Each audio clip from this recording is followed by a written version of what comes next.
To our channel. ఇవాళ మనం చెప్పుకునే టాపిక్ వచ్చేసి conjunctive adverbs.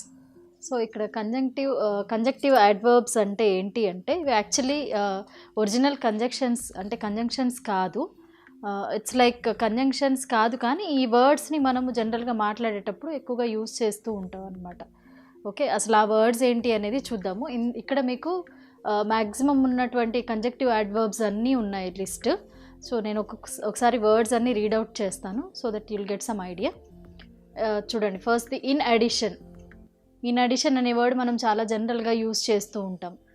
Okay, next for example however, therefore, on the contrary, hence, in fact, otherwise, as a result, indeed, still, thus, on the other hand, furthermore, instead, incidentally, after all, finally, likewise, meanwhile, consequently, nonetheless. Okay, so ఇవి కొన్ని conjunctive adverbs అనమాట మనకున్నటువంటివి. అయితే ఇవి conjunctions కాదు basically, కానీ మనము అంటే two ఫ్రేజెస్ని join చేయడానికి యూస్ చేస్తాం. జనరల్గా కంజంక్షన్స్ అంటే ఇంతకు ముందు క్లాస్లో మనము డిస్కస్ చేసుకున్నాం కదా. సో ఇవి కూడా కంజంక్షన్స్ లాగే యాక్ట్ చేస్తాయి, but these are not original conjunctions అనమాట. సో ఇందులో వచ్చేటువంటి ఏవైతే ఈ కంజంక్టివ్ అడ్వర్బ్స్ ఏవైతే ఉన్నాయో వీటిని యూజ్ చేయడానికి కొన్ని రూల్స్ ఉన్నాయి మనకి. అంటే బేసికల్లీ ఇవి అంత స్ట్రాంగ్ కాదు. So these are very weak అనమాట. సో ఎప్పుడైతే రెండు ఫ్రేజెస్ని మనం జాయిన్ చేస్తూ ఉంటామో, సో జాయిన్ చేసేటప్పుడు కంజంక్టివ్ అడ్వర్బ్స్ యూజ్ చేసే ముందు మనము అంటే ఇప్పుడు ఒక ఫ్రేజ్ రాసిన తర్వాత లేదా ఒక ఫ్రేజ్ చెప్పిన తర్వాత, అంటే రిటర్న్ దాంట్లో ఎక్కువ యూజ్ అవుతుంది ఇది. ఎందుకంటే పంక్చువేషన్ అనేటువంటిది మనకు రిటర్న్ స్కిల్స్లో యూజ్ చేసేటువంటిది. అంటే రిటర్న్ కమ్యూనికేషన్లో మామూలుగా మాట్లాడేటప్పుడు మనం అది ఎక్స్ప్రెస్ చేయలేం, కోలన్, సెమీకోలన్ అలాంటి ఫుల్ స్టాప్ కామర్స్. కాకపోతే రిటర్న్లో ఎలా యూజ్ అవుతుంది అంటే ఈ కంజంక్టివ్ అడ్వర్బ్స్ అనేటువంటివి రాసేటప్పుడు వాటికి ముందు అంటే ఒక ఫ్రేజ్ అయిపోయాక ఈ కంజంక్టివ్ అడ్వర్బ్స్ రాసే ముందుగా మనము సెమీకోలన్ని యూజ్ చేస్తాం. ఓకే, సెమీకోలన్ యూజ్ చేశాక కామా పెట్టి దాని తర్వాత నెక్స్ట్ ఫ్రేజ్ని మనం రాయడం జరుగుతుంది అనమాట. సో ఇది ఎందుకు ఇంపార్టెంట్ స్పోకెన్ ఇంగ్లీష్లో అంటే మీరు జనరల్గా గమనించినట్లయితే ఇందులో మీరు వాడేటువంటి ఇందులో ఉన్నటువంటి చాలా వర్డ్స్ మనం తెలియకుండానే వాడుతూ ఉంటాం. ఎవ్రీడే కాన్వర్జేషన్స్లో కానివ్వండి, మాట్లాడే ప్రతిసారి కూడా యూజ్ చేస్తూ ఉంటాం. సో మనకు అసలు ఆ వర్డ్స్ ఏంటి అనేది తెలియాలి కదా. అంటే మనం కరెక్ట్గా మాట్లాడుతున్నామో లేదా అనేటువంటి అవగాహన మనకు ఉండాలి. అప్పుడే మనకు కాన్ఫిడెన్స్ అనేది వస్తుంది. సో కాబట్టి నేను ఇంట్రడ్యూస్ చేయాలనుకున్నాను మీకు ఈ కంజంక్టివ్ అడ్వర్బ్స్ని. సో అయితే ఇప్పుడు ఈ కంజంక్టివ్ అడ్వర్బ్స్ చెప్పుకున్నాము. తర్వాత రిటర్న్లో ఏంటి అనేది చాలా సింపుల్ సబ్జెక్ట్ ఇది. సో సెమీకోలన్ అనేటువంటిది ఉంటుంది, అది గుర్తుపెట్టుకోవాలి మనము, బికాస్ దీస్ ఆర్ వీక్ అనమాట, వీక్ వర్డ్స్ కాబట్టి. ఓకే, అయితే ఇప్పుడు మనం ఒక చిన్న ఎక్సర్సైజ్ చేద్దాము. అంటే ఎలా యూజ్ చేస్తున్నామో, ఎలా రిటర్న్ కమ్యూనికేషన్లో దీన్ని యూజ్ చేస్తున్నాం అనేది ఎక్సర్సైజ్ ద్వారా మనము తెలుసుకుందాము. ఇక్కడ నేను కొన్ని ఎక్సర్సైజ్ సెంటెన్సెస్ ఇవ్వడం జరిగింది, వాటికి ఆప్షన్స్ కూడా ఇచ్చాను. అయితే ఇందులో ఏవైతే మనం ఇంతకుముందు కంజంక్టివ్ అడ్వర్బ్స్ డిస్కస్ చేసుకున్నామో ఆ వర్డ్స్ అంటే చాలా మటుకు we can guess the meaning, అంటే మీనింగ్ గెస్ చేయొచ్చు. కొన్ని ఉంటాయి మనకు తెలియనివి, కొత్త వర్డ్స్ లాంటివి.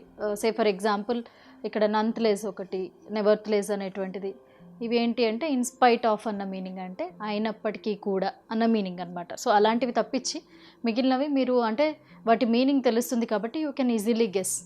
ఓకే, సో ఫస్ట్ సెంటెన్స్ చూడండి. She wore her raincoat dash she stayed dry during the rain. అంటే ఆమె రెయిన్ కోట్ వేసుకుంది కాబట్టి ట్రైన్లో కూడా తడవకుండా డ్రైగా ఉండగలిగింది అన్న మీనింగ్ కదా.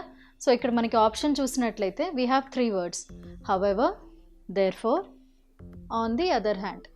చూడండి, హౌఎవర్ అంటే అయినప్పటికీ అన్న meaning, on the other hand అంటే ఇది కాకుండా, అది వేరేగా అన్నట్టు ఒక మీనింగ్.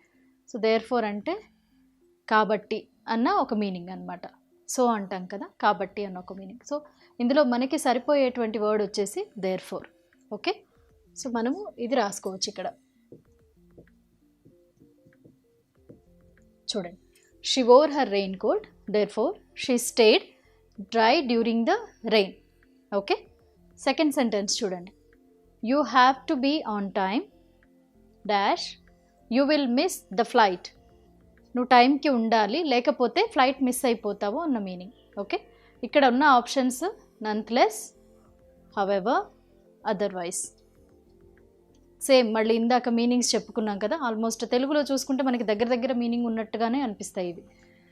ఇక్కడ అంటే ఇక్కడ బేసికలీ ఆ సెంటెన్స్ మీనింగ్ ఏంటి, నువ్వు టైంకి రాకపోతే ఫ్లైట్ మిస్ అవుతావు అన్న మీనింగ్ కదా. సో మనకి ఇందులో ఏ వర్డ్ సరిపోతుంది, నన్ ప్లస్ అనేటువంటిది సరిపోదు, అది ఇన్స్పైట్ ఆఫ్ అన్న మీనింగ్. ఓకే, హవెవర్ అంటే అయినప్పటికీ కూడా, అదర్వైజ్ అంటే కాకపోతే. ఓకే, అంటే ఇక్కడ మనకి అదర్వైజ్ సరిపోతుంది, అంటే నువ్వు ఒకవేళ టైంకి రాకపోతే నువ్వు ఫ్లైట్ మిస్ అవుతావు అన్న మీనింగ్. చూడండి ఇప్పుడు చదవండి, you have to be on time otherwise you will miss the flight. Okay, next third sentence చూడండి, she really wanted to come with me dash she stayed back. ఆమె నిజంగా నాతో రావాలనుకుంది కానీ ఆమె రాకుండా ఉండిపోయింది. ఆమె రావాలనుకుంది, రాలేదు, ఉండిపోయింది అన్న మీనింగ్. ఓకే, సో ఇక్కడ మనకి 3 వర్డ్స్ ఉన్నాయి, హవెవర్, లైక్వైజ్, ఇన్స్టెడ్. అంటే ఇప్పుడు ఆమె రావాలి అనుకుంది, రాలేదు. ఓకే, అంటే ఒక పని చేయాలని ఇంకొక పని చేసింది, అది ఆ మీనింగ్ అనమాట ఈ సెంటెన్స్. సో ఇక్కడ మనకి సరిపోయేటువంటి వర్డ్ మీకు హవెవర్ అనిపించి ఉండొచ్చు, కానీ ఇట్ ఈజ్ ఇన్స్టెడ్ అనమాట. అంటే ఆమె రావాలనుకుంది కానీ దానికి బదులుగా ఆమె ఉండిపోయింది, బదులుగా అన్న మీనింగ్ వస్తుంది ఇక్కడ. Okay, so instead is the correct word. She really wanted to come with me, instead she stayed back, ఆమె నాతో రాకుండా ఉండిపోయింది అన్న మీనింగ్ అనమాట. ఓకే, నెక్స్ట్ ఫోర్త్ సెంటెన్స్ చూడండి, he is a flop star dash he has many followers. అతను ఒక flop star అయినప్పటికీ అతనికి చాలామంది ఫాలోవర్స్ ఉన్నారు అన్న సెంటెన్స్ ఇది. సో ఇక్కడ మనకి వర్డ్స్ చూసినట్లయితే నెవర్త్లెస్, హవెవర్, లైక్వైజ్. సో ఇక్కడ మళ్ళీ సేమ్, నెవర్త్లెస్ అంటే ఇన్స్పైట్ ఆఫ్ అంటే అయినప్పటికీ, హవెవర్ కానీ, తర్వాత లైక్వైజ్ అలాగా. ఓకే, సో ఇక్కడ మనకి సరిపోయే వర్డ్ వచ్చేసి నెవర్త్లెస్ అనమాట. ఒకసారి ఇది రాసుకొని సెంటెన్స్ చదువుదాము.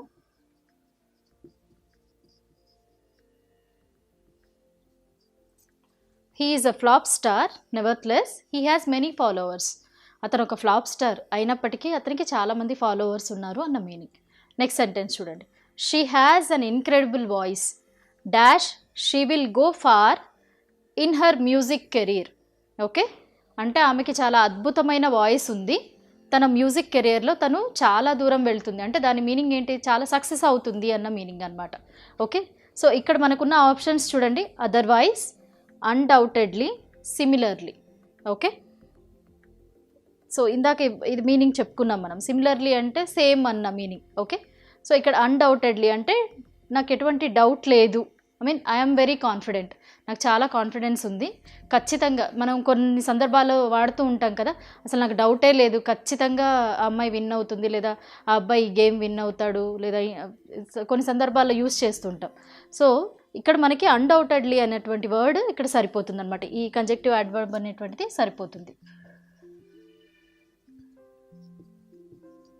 ఇప్పుడు ఒకసారి మీరు సెంటెన్స్ చదివి చూడండి, she has an incredible voice, undoubtedly she'll go far in her music career.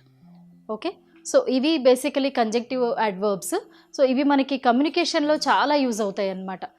So మీరు ఈ వర్డ్స్ అనేటువంటివి ఇంకొకసారి చదివి వాటిని డిఫరెంట్ సందర్భాలలో, డిఫరెంట్ సెంటెన్సెస్లో యూజ్ చేయడానికి